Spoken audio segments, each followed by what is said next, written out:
The hospital room was quiet, too quiet. Machines beeped in steady rhythm, the only proof that life still lingered within the young woman lying on the bed. Tubes and wires surrounded her like chains, binding her between life and death. Her name was Maria, the only daughter of one of the richest men in the country, billionaire Sergei Orlov. She had been in a terrible accident a few weeks earlier, and since then she hadn't opened her eyes. Doctors from all over the world came to see her. Sergei had paid millions, flown in specialists, and begged them to save his daughter. But every time, the answer was the same: we can't help her. The machines are keeping her alive, but her brain isn't responding. She won't wake up. Sergei would sit for hours, holding Maria's hand, his powerful figure hunched and broken. Money could buy him mansions, private jets, and influence over governments, but here, next to his daughter, his wealth meant nothing. He was simply a desperate father, watching the only light of his life slip away. One late evening, as the rain tapped against the hospital window, Sergei sat with his head in his hands. His heart ached with the heavy silence, broken only by the machines, cold beeping. Suddenly, the door creaked open. A boy of maybe 12 years old stepped inside. He wore old, worn-out clothes, his shoes scuffed, his face thin and pale. But his eyes, they were alive, burning with something Sergei hadn't seen in weeks: hope. The boy took a hesitant step forward. "Sir, may I speak with you?" Sergei frowned. "Who let you in here?" "This is the intensive care unit." The boy glanced at Maria, then back at Sergei. His voice trembled, but he spoke with certainty. "Your daughter, she will wake up. But only if you turn off the machines." Sergei shot up from his chair, rage flashing in his eyes. "What did you just say? Do you know what these machines are?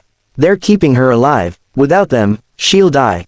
But the boy didn't flinch. He stepped closer. "No, sir. She's breathing on her own. The machines are holding her back.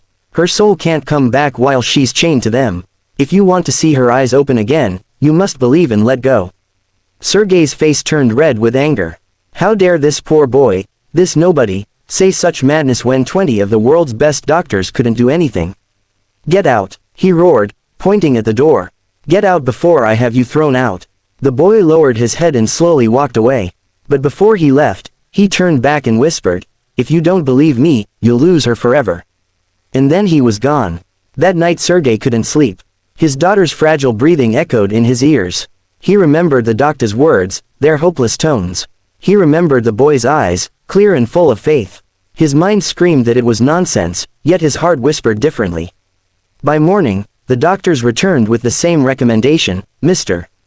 Orlov, we must face reality. There is no hope. We advise considering turning off the life support, so she may rest." Sergei shouted at them to leave, his voice breaking with pain. But after they left, his hands trembled. They were suggesting the same thing the boy had said, but for entirely different reasons. Later that day, the boy returned. He held a small wooden cross in his hand, worn smooth by years of touch. "I prayed for her," he said softly. "God gave me a sign. She wants to come back. But you must let go of your fear." Sergei stared at him. In that moment, memories of his own childhood rushed back, his mother's prayers, her words about faith, about miracles.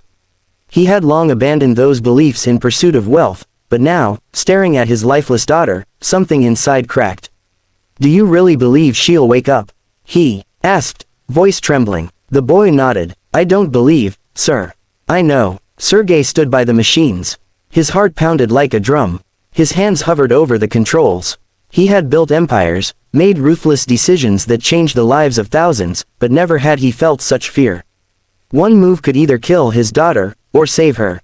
"God, if you're out there," he whispered, "please help me." With tears in his eyes, Sergei pressed the button.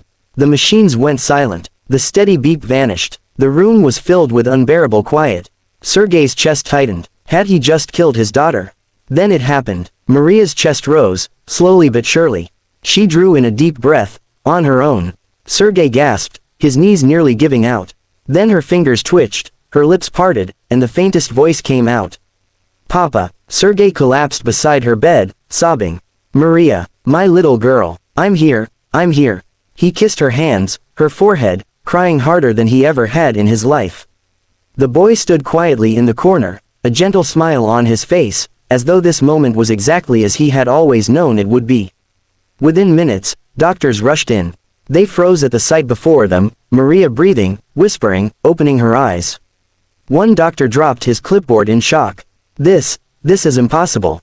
He muttered. But it wasn't impossible. It was real. The girl they had all given up on had returned. Weeks later, Maria was recovering faster than anyone expected. Her laughter once again filled the halls of their home.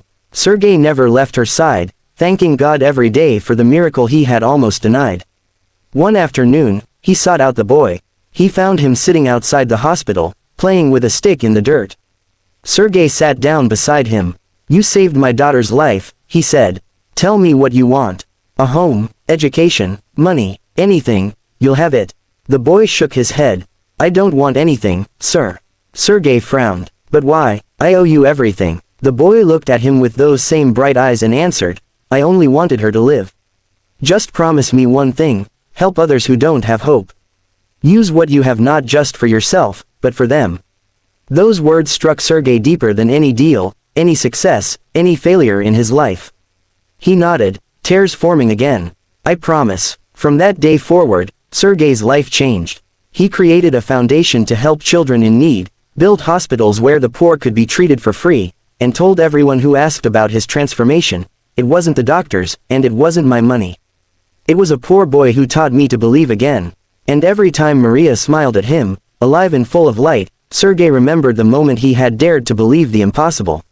Sometimes, miracles don't come from the powerful, or the wealthy, or the wise.